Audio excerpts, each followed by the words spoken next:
த flakes ஜெட்ஸ் Tamil சேனலுக்கு வந்ததுக்கு நன்றி.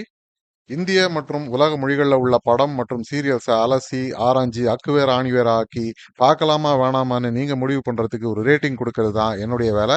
வாங்க இன்னைய வீடியோக்குள்ள போகலாம். இன்னைக்கு நாம பார்க்க போறது துரந்தர் படத்தோட விமர்சனம். இதுல ரன்வீர் சிங், சஞ்சய் தத், அக்ஷய் கண்ணா, நம்ம ஊர் மாதவன் இப்படி பலரும் நடிச்சிருக்காங்க. இசை சாஸ்வத் சச்தேவ், இயக்கம் ஆதித்யா தர். கிட்டத்தட்ட 3.5 மணி நேரத்துக்கு மேலே ஓடுற இந்த படம் எப்படி வந்திருக்கு அப்படிங்கிறத மேலே பார்க்கலாம். துரந்தர் ஒரு ஸ்பை ஆக்ஷன் த்ரில்லர்.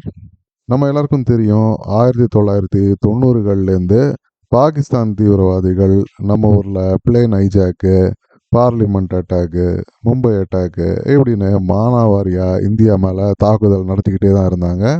எப்படா இந்தியா திருப்பி அடிக்கும் அப்படின்னு எதிர்பார்க்காத இந்தியனே இல்லை. ஆனால் இந்த எதிர்பார்ப்பு பல ஆண்டுகளாக நிறைவேறவே இல்லை. ஆனால் சமீப காலகட்டங்களில் குறி வச்சு பல தீவிரவாதிகள் பாகிஸ்தானுக்குள்ளே ஆகட்டும், வேறு வெளிநாடுகள்லே ஆகட்டும், அங்கே உள்ள கிரிமினல் கேங்ஸ்னால் சாகடிக்கப்பட்டதாக சொல்கிறாங்க. இதுக்கு பின்னாடி இந்தியாவோட கை இருக்குது அப்படின்னு பலரும் சொல்கிறாங்க. ஆனால் அதுக்கு எந்த விதமான ஆதாரமும் இல்லை. இந்திய நாட்டு ஓட்டர்கள் பாகிஸ்தானுக்குள்ளேயே ஊடுருவி பல வருடங்கள் அண்டர் கவரில் இருந்து இந்த வேலைகளை செஞ்சதாகவும் சொல்லப்படுது. இது மாதிரி விஷயங்களையும் உண்மை சம்பவங்களையும் இடங்கள், பாத்திரங்கள் இது எல்லாத்தையும் பேஸ் பண்ணி எடுக்கப்பட்ட ஒரு படம் தான் துரந்தர். இந்த படம் 2 பாகங்களாக வெளியே வருது. முதல் பாகம் இது, 2ஆம் பாகம் ஒரு 3-4 மாதங்கள் கழிச்சு வருது. கதைன்னு பார்த்தா மாதவன் நடித்த பாத்திரம் கிட்டத்தட்ட நம்ம என்எஸ்ஏ அஜித் தோவல் மாதிரி. இவர் Kandahar plane hijack, parliament attack இதையெல்லாம் பார்த்து நொந்து போயிருக்காரு. திருப்பி அடிக்கிறதுக்கு இவர் கொடுக்குற பிளானை அப்போ இருந்த அரசாங்கம் ஏற்றுக்கல. கடைசியாக பார்லிமெண்ட் அட்டாக்கு பிறகு இவரோட பிளான்ல இருந்து ஒரே ஒரு பகுதி, ஆபரேஷன் துரந்தர் மட்டும் அப்ரூவ் ஆகுது. அடுத்த காட்சியில் ஹீரோ ரன்வீர் சிங்கோட என்ட்ரி ஹம்சா அப்படிங்கிற ஒரு பாத்திரத்தில் ஆப்கானிஸ்தான் பார்டர் மூலமாக பாகிஸ்தானுக்குள்ள நுழையிறாரு. அங்கேருந்து கராச்சி போய் சேர்றாரு. அங்கே உள்ள லியாரி அப்படிங்கிற ஒரு ஊரில் லோக்கல் தாதாக்களுடைய கண்ட்ரோல் தான். ரஹ்மான் பலோச் அப்படிங்கிற அக்ஷய் கண்ணா நடித்த பாத்திரம் ஒரு பெரிய தாதா. அவர்கிட்ட தானும் ஒரு பலோச் போராளி அப்படின்னு சொல்லி அவருடைய கேங்கில் எப்படியோ சேர்ந்துக்கிறாரு. அதுக்கப்புறம் உள்ளே இருந்துக்கிட்டே ஸ்மக்லிங், அடிதடி, ஐஎஸ்ஐ, அரசியல், காதல் அப்படின்னு பல வேலைகள்லாம் செஞ்சு கூடவே இந்தியாவுக்கு வருடக்கணக்காக ரகசிய உளவும் பார்த்துக்கிட்டு வேலை செய்கிறாரு இந்த துரந்தர். இந்த மாஃபியாக்களை அடக்கிறதுக்காக லோக்கல் போலீஸாக அஸ்லம் அப்படிங்கிற வேஷத்தில் சஞ்சய் தத் நடிச்சிருக்காரு. இந்த படத்தில் நல்ல விஷயம் அப்படின்னு பார்த்தாக்கா 3.5 மணி நேரம் போகிறதே தெரியாது. நான் கூட முதல்ல கொஞ்சம் சந்தேகப்பட்டேன், இது கொஞ்சம் போர் அடிக்குமோ அப்படின்னு.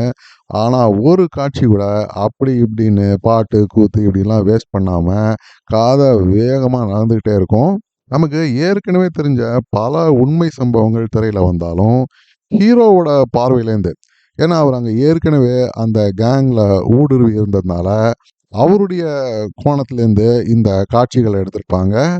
அதனால் இதில் பல தேசபக்தியான அந்த எமோஷ்னலான காட்சிகள்லாம் வரும். இதில் முக்கியமாக சொல்ல வேண்டியது, ரன்வீர் சிங் இந்த மாதிரி காட்சிகளில் ரொம்பவே அமக்கலமாக நடிச்சிருந்தார். படம் முழுக்க அவருக்கு தாடி, மீசை, பரட்டத்தலைன்னு ரொம்பவே ஒரு அன்கிளாமரஸான ஒரு லுக்கு தான். ஆனால் ரொம்பவே ரஃப் அண்ட் டஃப்பாகவும் ரொம்பவே கன்வின்சிங்காகவும் இருந்தது இவருடைய கெட்டப்பு மற்றும் நடிப்பு. பாராட்டுக்கள். இவர் மட்டும் இல்லை, அக்ஷய் கண்ணா அங்கே இருக்கிற ஒரு தாதாவாக நடிக்கிறாரு. அதே மாதிரி மாதவன், எல்லாருமே ரொம்பவே நல்லாவே நடிச்சிருந்தாங்க இந்த படத்தில். இந்த நடிப்பு இந்த படத்தோட one of the biggest strengths அப்படின்னு தான் சொல்லணும். அடுத்தது படத்தோட பிஜிஎம், பாடல்கள் எல்லாமே ரொம்பவே அட்டகாசமாக இருந்தது. படத்தோட டோனை எஸ்டாப்ளிஷ் செய்யறதுல இந்த பிஜிஎம்க்கு ஒரு முக்கிய பங்கு இருக்குது. என்ன, சில சமயம் நிறைய பழைய பாடல்களை உபயோகப்படுத்தியிருப்பாங்க. ஒரு சில இடங்களில் ஏஆர் ரஹ்மானுடைய பாம்பே பாடல்களை ஞாபகப்படுத்துகிற மாதிரிலாம் பிஜிஎம் இருந்தது. ஆனாலும் ஓவரால் ஒரு நல்ல எஃபெக்டோட தான் இந்த மியூசிக் இருந்தது. மற்றபடி செட்ஸு, சினிமாட்டோகிராஃபி, ஸ்டண்ட் காட்சிகள் எல்லாமே ஹாலிவுட் தரத்துக்கு, உலக தரத்துக்கு இருந்தது. கதையும் முடிஞ்ச அளவுக்கு ரியலிஸ்டிக்காகவே இவங்க எடுத்திருக்காங்க. ஹீரோ அப்படிங்கிறதுனால ஒத்த ஆளா போய் ஒரு 50 100 பேரை அடிச்சு தள்ளுற மாதிரிலாம் காட்சிகள் இதில் வரவே வராது. ஒவ்வொரு வெற்றியும் ரொம்பவே உழைச்சி தான் இவருக்கு கிடைக்கும். இவர் அடி கொடிக்கிறதுக்கு ஈக்குவலா அடி வாங்கவும் செய்வாரு. இதனாலேயே இந்த படம் ரொம்பவே உண்மைக்கு நெருக்கமா வந்திருக்கிறதா தான் நான் நினைக்கிறேன். ஆனா என்ன ஒண்ணு, படம் முழுக்க பயங்கரமான வன்முறை, கொடூரமான வயலண்டான காட்சிகள் நிறைஞ்சிருக்கு. இருந்தாலும் டைரக்டர், டெக்னிக்கல் டீம் இவங்க எல்லாருக்கும் நம்முடைய பாராட்டுக்கள். குறைன்னு சொல்லணும்னா, இது 2 பாகமா எடுக்க வேண்டிய அவசியம் இருக்கா? அப்படிங்கிறது தான் என்னுடைய கேள்வி. படம் என்னமோ விறுவிறுப்பா தான் இருக்குது. நான் ஏற்கனவே சொன்ன மாரி. ஆனா, பல விஷயங்கள் ஏற்கனவே நமக்கு தெரிஞ்ச விஷயங்கள் தான், நடந்த விஷயங்கள் தான். இதெல்லாம் அவ்வளோ நீளமான காட்சிகளா போடாம, சுருக்கமா சொல்லியிருந்தா, ஒருவேள ஒரே பாகத்துல இந்த படத்த முடிச்சிருக்கலாமோ! அப்படிங்கிறது தான் என்னுடைய ஒரு பாயிண்ட்டு.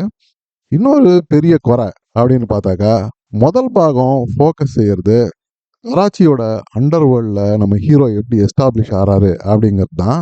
இந்த அண்டர் வேர்ல்டு பாகிஸ்தான்ல உள்ள தீவிரவாதிகளுக்கு சப்போர்ட் செய்யறது, ஐஎஸ்ஐக்கு சப்போர்ட் செய்யறதெல்லாம் ஒரு சைடு பிசினஸ் தான் அவங்களுக்கு. அதனால நம்ம ஊர்ல நடக்கிற தீவிரவாத செயல்களுக்கு பழிவாங்க டைரக்டா அந்த தீவிரவாதிகளை போட்டு தள்ளாம, தும்ப விட்டு வாழ பிடிச்ச கதையா சைடு கேரக்டர்ஸை பழி வாங்குறது கொஞ்சம் டிசப்பாயிண்டிங்கா இருக்கு. ஆனா படம் முழுக்க இவங்க சொல்றது என்னன்னா, பொறுமை ரொம்ப முக்கியம். அவசரப்பட்டு 1, 2 பேரை போட்டு தள்ளிட்டாக்கா, அப்புறம் நம்மளுடைய long term plan work out ஆகாது. உடனே ஹீரோவும் மாட்டிக்குவாரு அப்படிங்கிறது தான். அதனால இந்த விஷயம் ஹீரோ மட்டும் இல்லாம நம்மளுடைய பொறுமையும் சோதிக்குது. 2வது பாகத்திலயாவது இதுக்கு ஒரு ரிலீஃப் கிடைக்குதா? அப்படிங்கிறத பொறுத்து இருந்து தான் நம்ம பார்க்கணும். இன்னொரு சின்ன குறை, இவ்வளவு பொருட்செலவுல பண்ண இந்த படத்த, இவங்க தமிழ் மற்றும் மத்த மொழிகள டப் செய்யவே இல்ல. வெறும் சப்டைட்டில் மட்டும் தான் குடுத்துருக்காங்க. இதனால படத்தோட ரீச்சும் கொஞ்சம் கம்மி தான் ஆகுது. அப்போ இந்த படத்த பார்க்கலாமா? வேணாமா? அப்படின்னா, கண்டிப்பா முடிஞ்ச வரைக்கும் எல்லாருமே தியேட்டர்லயே போய் பார்க்க வேண்டிய ஒரு பிக் ஸ்கிரீன் என்டர்டெய்னர் தான் இந்த படம். சப்டைட்டில் இருக்கிறதுனால படம் நல்லாவே புரியும். ஆனா, அதீதமான வன்முறை இருக்கிறதுனால, இந்த படம் ஒரு ஏ சர்டிஃபைடு படம். இந்த தேசபக்தி, ஸ்பை, ஆக்ஷன் த்ரில்லர் இந்த மாரி ஃபேன்ஸ கண்டிப்பா திருப்திப்படுத்தக்கூடிய ஒரு படம் தான் இந்த துரந்தர்.